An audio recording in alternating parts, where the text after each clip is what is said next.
Welcome to Choice Classic Radio, where we bring to you the greatest old-time radio shows. Like us on Facebook, subscribe to us on YouTube, and thank you for donating at choiceclassicradio.com.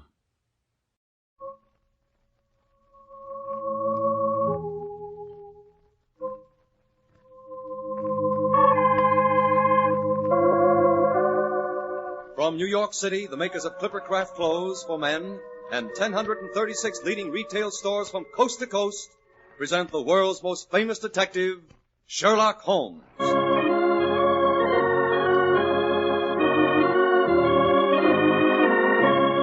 Tonight's story, The Adventure of Shoshome Old Place.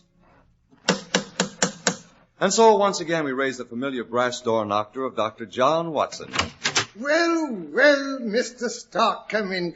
This is indeed a pleasure.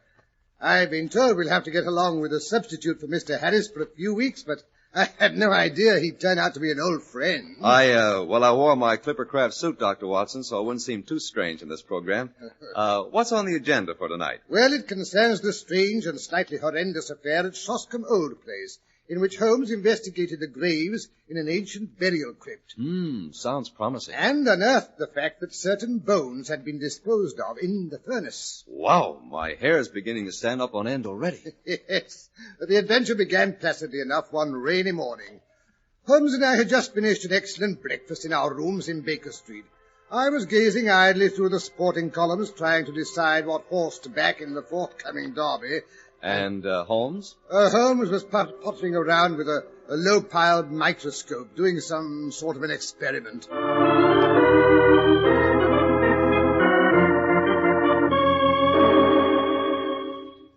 Daredevil quoted as favourite, eh? Up and Atom, odds 10-1. Shoshome Prince, 40-1. Wonder what's brought the odds down on that horse. Aha! Glue, Watson. It's glue. Jack Horner and Break a Day. What did you say, Holmes? I was merely telling you the phenomenal fact that the microscope showed that there's glue in this bit of dust. Glue? What difference does it make? Glue or paste or even sticking plaster? Can't you see I'm busy? Lucky lady, pride of Cornwall. The fact that there is glue in this dust is going to cost a man his life. And, I say, cost a man's life? Glue? Now you're interested, eh, Watson? Well, come over here and take a peek through this microscope. Well, it's nothing but a blur to me. Wait, let me adjust it. There. What do you see now? Some long, matted hairs. Those are infinitesimal fibers from a tweed cap, the criminal's tweed cap. The irregular grey masses are dust. These are epithelial scales on the left. Yes, but what are those shiny amber-coloured crystals in the centre? That is the glue. Yes, but how does a man's life depend on those? In the St. Pancras case, you may remember that a cap was found beside the dead policeman. The accused man denies it's his. The stuff under the microscope was taken from one of the seams of that cap and proves the man was lying. But how? The man is a picture frame maker who habitually handles glue. Well, that case is closed. I had a new client who's due to call at 10. He's late. By the way, Watson, you have some knowledge of horse racing, I believe. Well, I ought to. It's cost me about half my year's pension. Good. Then you can be my handy guide to the turf, as I believe you call your racing Bible. Well, what would you like to know? Does the name Sir Robert Norberton mean anything to you? Oh, rather. He lives at Shoshome Old Place. Yes, the man himself. What's he like? Tall, muscular, has a devil of a temper. He once horsewhipped Sam Brewer, the Curzon Street moneylender on Newmarket Heath. Interesting. Does he often indulge in such pastimes? Well, he has the reputation of being a dangerous man, the most daredevil rider in Europe. See, he won the Grand National a few years back. One of those men who have missed their true generation. He would have been a buck in the days of the Regency. A boxer, a heavy gambler, a devil with the ladies, and a first-class shot. Capital, Watson. A perfect thumbnail sketch. Now, can you give me some idea of Shoshome Old Place? Well, not much, only that it's very ancient and situated in the centre of Shoshome Park, and that the famous Shoshome stables and training quarters are to be found there. And the head trainer is John Mason. I say, how did you deduce that? I didn't have to. John Mason's my most recent client. This letter asking for an appointment is from him. But go on. What else is there of interest about the place? Well, there are the famous Shoshome Spaniels. You hear of them in every dog show. Spaniels, eh? They're the special pride of the lady of Shoshome Old Place. Sir Robert's wife? No, Sir Robert is never married. He lives with his widowed sister, Lady Beatrice Folder. You mean she lives with him? No, not at all. I said what I meant. The place belonged to her late husband. Lady Beatrice is only a life interest. It reverts at her death to her husband's brother. Her husband's brother, eh? Meantime, she draws the rents every year. And Brother Robert spends them. Yes, that's about the size of it. They're always quarrelling, and yet I've heard they're devoted to each other. But what's amiss at Shoshome? That's just what I'd like to know. And that, if I'm not mistaken, is the man who can tell us, the trainer, John Mason. Yes, here he comes up the stairs. Come in, come in. Ah, Mr. Mason, I am Sherlock Holmes. Good morning, Mr. Holmes. You read my note? Yes, this is my friend and colleague, Dr. Watson, Mr. John Mason. How do you do, sir? Please be seated. Now, Mr. Mason, what's the difficulty? Your note explained nothing. The matter's too delicate for me to put on paper. Much too complicated. I had to see you face to face. We are at your disposal. Mr. Holmes, I think my employer has gone mad. My dear Mr. Mason, this is Baker Street, not Harley Street. We do not pretend to be brain specialists. Well, gentlemen, when a man does one queer thing, or even two, but when everything he does is queer, well, I believe Shoshome Prince and the Derby have turned his brain. Shoshome Prince, that's the colt you're running, isn't it? Yes, sir. The best in England, if I do say so. I'll be plain with you, because I know you're a gentleman of honor, and it won't go beyond this room. Sir Robert has got to win the Derby. He's up to his neck in debts, and, well, it's his last chance. Everything he can raise or borrow is on that horse.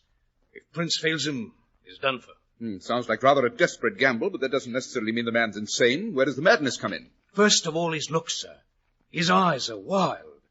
I don't believe he sleeps at nights. He's down at the stables at all hours. Then, sir, there's his conduct to his sister, Lady Beatrice. She loved the horses as much as he did. Every day she'd drive down to see him, and above all, she loved Prince. He'd prick up his ears when he heard the wheels of a carriage on the gravel, and out he'd trot to get his lump of sugar. But that's all over now. She drives by every morning without so much as a good day to you. You think there's been a quarrel? Yes. A bitter, savage one it must have been. Why else would he give away a pet spaniel that she loved as if he were a child? To whom did he give it? To old Barnes, what keeps the Green Dragon, 3 miles away at Crindle. Curious, eh, Watson? Of course, with her weak heart and dropsy, you couldn't expect her to get about much with her brother. But Sir Robert spent 2 hours every evening in her room. Now he never goes near her. She's taken it to heart, she has, sir. Brooding and sulky and drinking, Mr. Holmes. Drinking like a fish. Did she ever do that before this estrangement? Well, she took a glass regular every evening, but now as often as not it's a whole bottle. There's something rotten about it, Mr. Holmes. Then there's the goings-on down at the old church crypt at night. The haunted crypt, we call it. Haunted? Yes, Mr. Holmes. There's an old ruined chapel in the park, so old nobody can fix its date. And under it there's a crypt. A crypt where all the ancestors of Lady Beatrice's husband lie buried, including the man himself. Well, sir, that crypt has got a bad name among us. It's dark and damp enough by day with the weeds breaking through everywhere, but at night it's worse. Standing there in the moonlight, its broken arches gleaming like ghosts.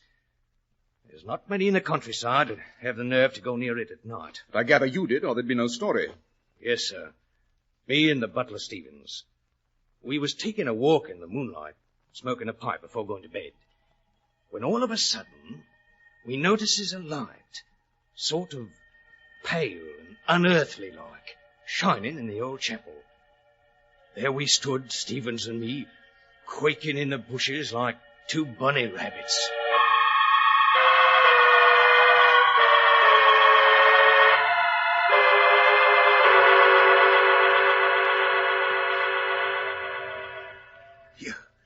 You see that, Mason? It's a light in the old chapel.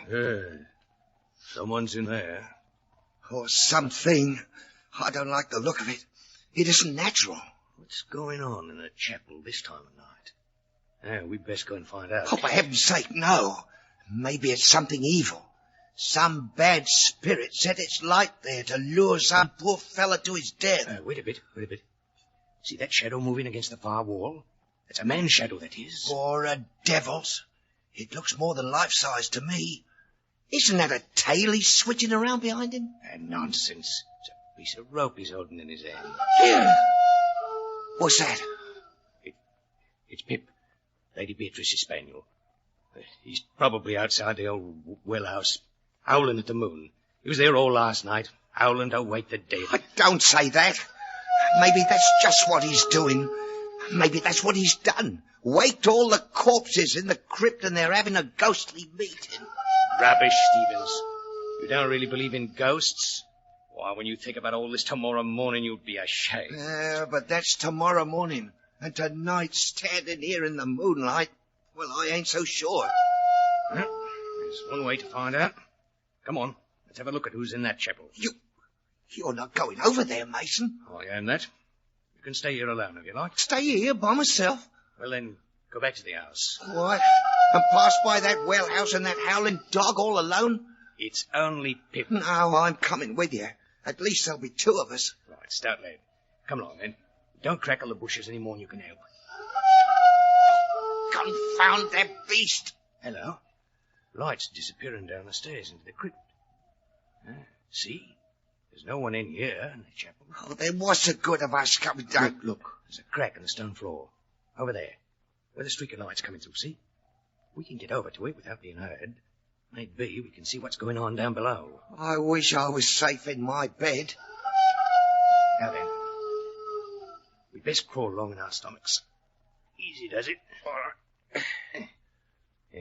Here's the crack. By George, you're right.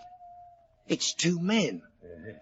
That first one with the thin yellow face. I've never seen him before, I'd swear to that. But the big chap in the black cloak kneeling down. There's something familiar about him. If I could only see his face. Now he's standing up. By the Lord Harry. It's the master himself, Sir Robert. What's he up to down here in the dead of night? What's that he's got under his arm, so careful? Now he's holding it up to the light. It's a head. The head of a mummy.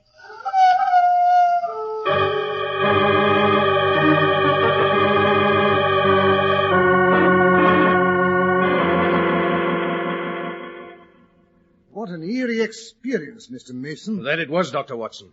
I'd have given me notice the next day, except that, well, I didn't want to leave Lady Beatrice alone at the mercy of that ruffian. I tried to see her ladyship and tell her what was going on, but she wouldn't see me. Sent out word by our maid, Carrie Evans, she wasn't feeling well enough. Not feeling well enough? Yes, Mr. Holmes. But she was well enough to go out driving all the same.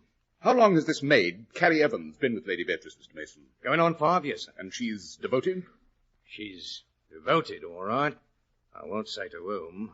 I can't be creating scandal. You don't have to. Sir Robert's reputation with the ladies is, shall we say, a trifle shady. Yes, scandal's been clear for a long time, I'm afraid. I say, Holmes, perhaps that's the cause of the quarrel between the brother and sister. Being an invalid, she has no way of enforcing her will. So the hated maid is still at Shoshome. Lady Beatrice sulks and takes to drink. Sir Robert becomes angry and gives away her pet spaniel. That explains everything, doesn't it? Everything but the nocturnal visit to the crypt, who the yellow-faced stranger was, and why Sir Robert was holding a skull in his arms. Just a few trifling omissions, Watson. Oh, go to blazes. Quite. Now then, Mr. Mason, you say Sir Robert gave his sister's spaniel away to the proprietor of the Green Dragon. Yes, Mr. Holmes. When was that? About a week ago, sir. Day after we saw him in the crypt. The very day Sir Robert left for London. Oh, he left for London, did he? Yes, sir. And has he come back? We're expecting him back tomorrow, sir. And has Lady Beatrice been taking her morning drives the same as usual? Yes, Mr. Holmes. 11 o'clock sharp. She and Carrie go out together. I'm not quite clear what you expect me to do in this matter, Mr. Mason. Maybe this will make it more definite, sir. Yes, I've been wondering what you had in that paper bundle. It's something Harvey. He's one of my lads. Found in the furnace up at the big house when he was raking out the cinders yesterday. A bone. Badly charred. I say, What is it, Watson? Your knowledge of anatomy is more accurate than mine. That's part of a femur. A human bone. Exactly. When does this lad tend to the furnace? Every night he makes it up and then leaves it. Anyone could visit it during the night. Yes, sir. You don't think Sir Robert... Watson, you forget Sir Robert's supposed to be in London. These are deep waters, Mr. Mason, deep and rather dirty, but I'm beginning to see to the bottom. How is the fishing in the neighborhood of Shoshome, old place? The fishing, Mr. Holmes? Yes, the doctor and I are famous fishermen, and we haven't had an opportunity to show our prowess this season, eh, Watson? Well, if it's fishing you're after, there's nothing can come up to the trout in the middle stream. Good. You may address us in future at the Green Dragon. We shall reach there tonight.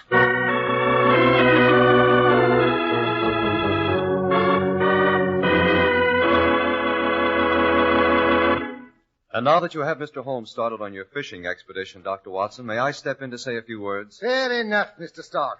Clipper craft clothes are not merely good-looking at the time you buy them, they stay good-looking. Part of the reason for this is hidden from your eyes. That's the painstaking tailoring, the hundreds of stitches inside. Yes, fine tailoring and rich, long-wearing fabrics are the reasons Clipper craft clothes are remarkable values at their more than modest prices. Naturally, prices low as these wouldn't be possible without the unique Clipper craft plan. This plan concentrates the buying power of 1,036 great stores across the country, creating year-round economies in manufacturing and distribution costs. That's why you pay only $40 and $45 for a Clipper craft suit, only $40 for a top coat or overcoat, and only $26.50 for sport jackets. For your own sake, compare Clipper craft with clothes selling for many dollars more.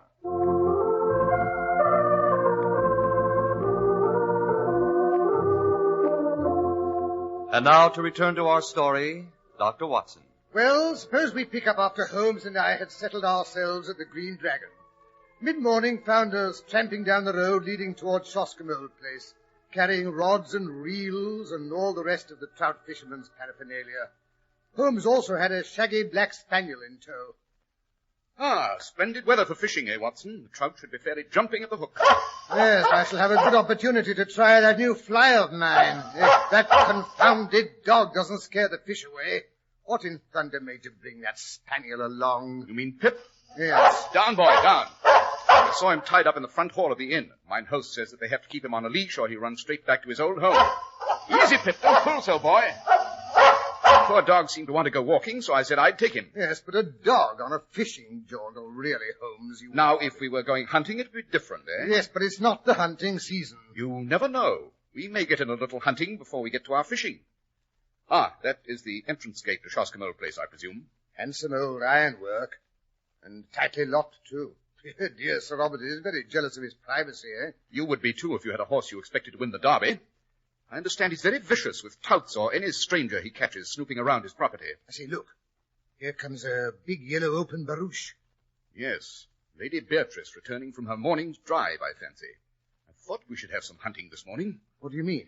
Pip and I are going to hide behind this hedge. When the footman gets down to unlock the gates, I want you to engage him in conversation. Yes, but I don't understand, Holmes. Holmes, where are you? Where did you go? Here, behind the hedge, trying to keep this confounded dog quiet. Here they come. I say the old girl must be 1,000,000 years old, all bundled up in shawls and veils and things. That must be Carrie beside her, the one with the suspiciously blonde hair. They've stopped. The footman's getting down off the box. The gates are swinging open. After him, Watson, after him. Hello there. I say, my good man, can you tell me how to get to the mill stream? Now then, Pip, out you go, old boy. It's your mistress. After her, boy, after her. There he goes. He leaps into the carriage onto his mistress's lap. By Jove, he's snarling. He's trying to bite the woman. Get that confounded dog out of here! Drive on! Drive on!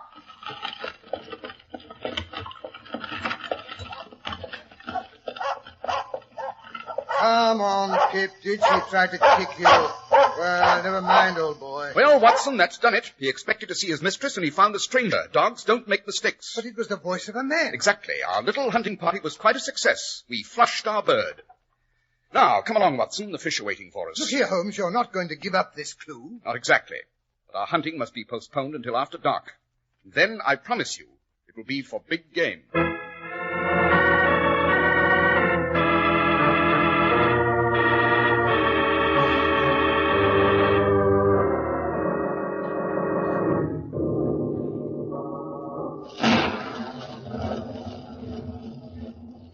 Here, Holmes, that storm is going to break any minute now.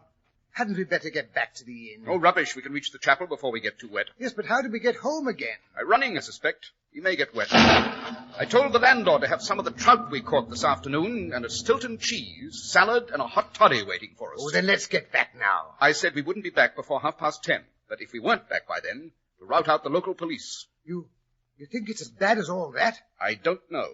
It all depends on what we find in that crypt. There, that must be the chapel up ahead. I saw it in the last flash of lightning. Here comes the rain. Run, Watson, run! I say, don't go so fast. Good Lord, it's as black as the inside of my pocket. I've lost the chapel. No, there it is. Over here, Watson, over here. There's an entrance. Right. Oh, great thunder. I'm soaked to the skin. It's coming down in torrents. Here, this must be the stairs leading down to the crypt. I say, Holmes, you have eyes like a cat. I can't see a blasted thing. Take my hand. Easy now, easy. Don't fall and break your neck. There. Now you can light the lantern. As if I can find a match that's dry enough to light. They all feel like spaghetti.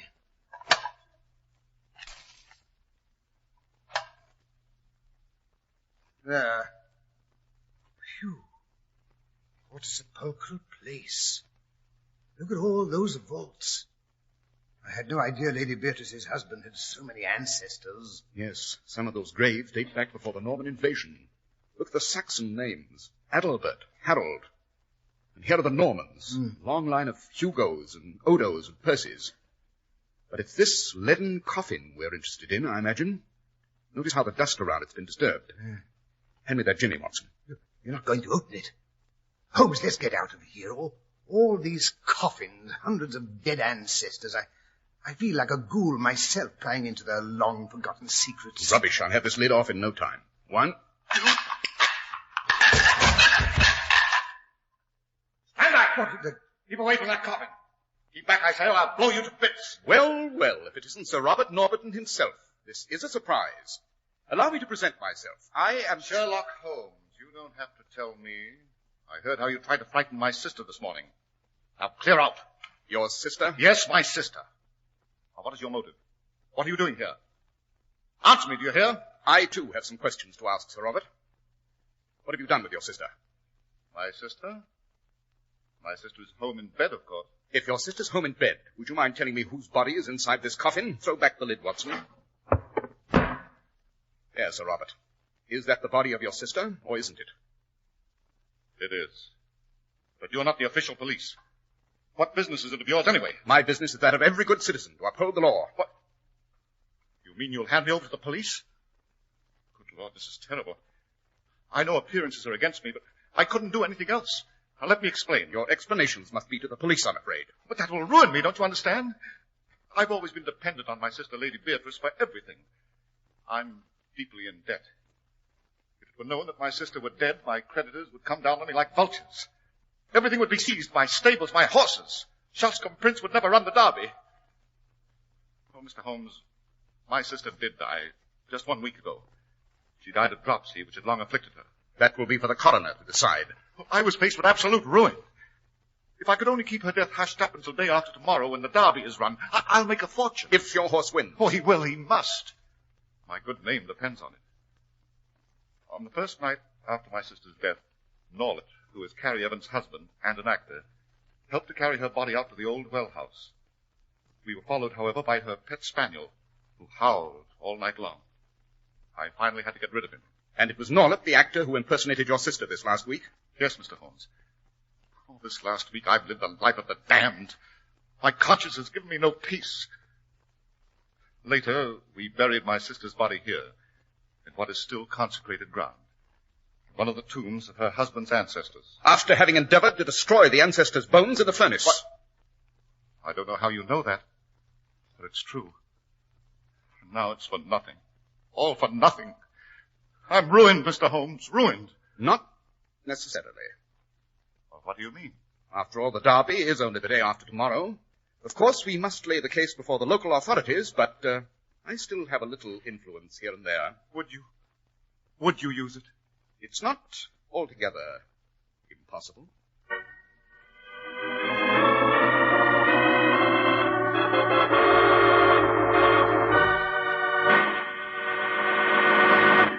And now, Dr. Watson, before you tell us Holmes' rather surprising decision in the case of Sir Robert, I'd like to make one more speech on behalf of Clippercraft. Go ahead, Mr. Stark. When you advertise anything as extensively as Clippercraft, the product's got to be good. Clippercraft clothes really have to have it, and they have. They're the most amazing clothes you've ever seen at prices so very modest. Remember, Clippercraft suits are only $40 and $45, top coats and overcoats only $40, and sport jackets only $26.50. No, you won't find such smart styling and comfort, such rich, long-wearing fabrics, even at far higher prices.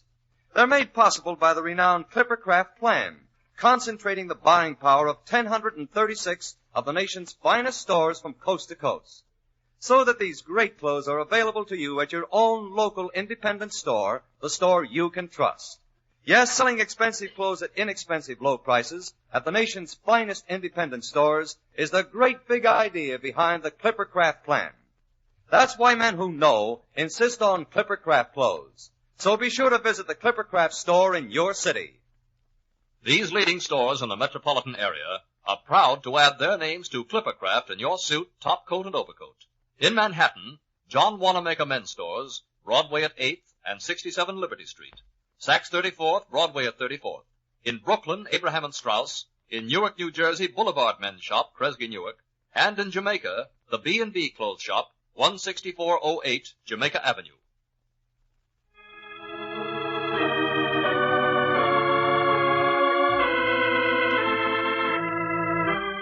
And now, Dr. Watson, did Sherlock Holmes use his influence in Sir Robert's behalf? Yes, indeed, Mr. Stark. We went back to the inn, and Holmes routed the local constable and coroner out of bed.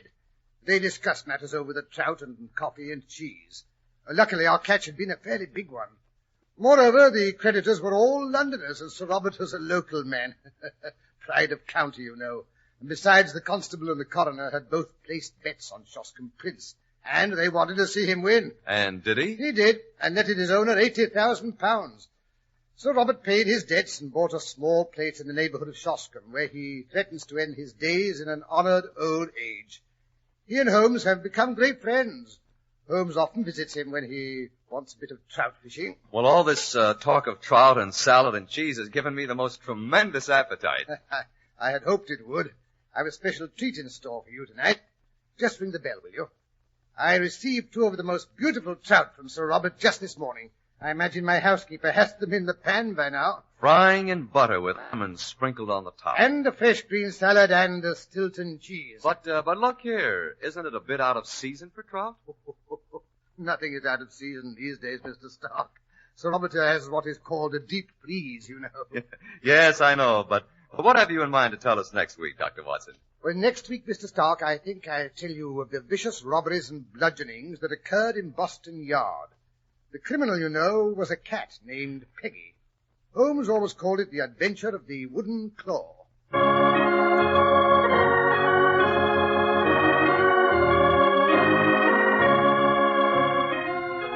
The makers of Clippercraft clothes and 1,036 leading stores from coast to coast have brought you another in the new series of broadcasts featuring the world's most famous detective, Sherlock Holmes.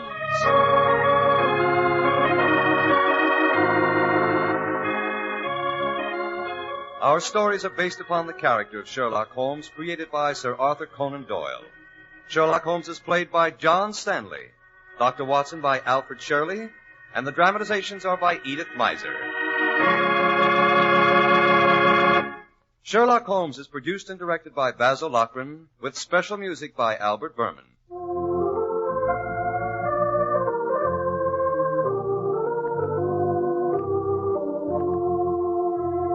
If you don't know your Clippercraft dealer, write Clippercraft, 200 Fifth Avenue, New York City.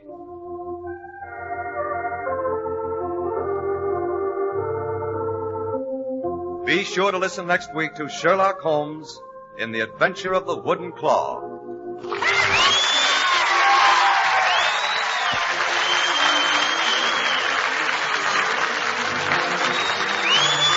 Charles Stark speaking for Clippercraft Clothes. This is the world's largest network serving more than 450 radio stations. The Mutual Broadcasting System. In just 25 seconds, you'll hear Melvin Elliott reporting the latest news. Fly Eastern Airlines' new type Constellation, tried and proven with 300 million passenger miles of dependability. Fly Eastern Airlines.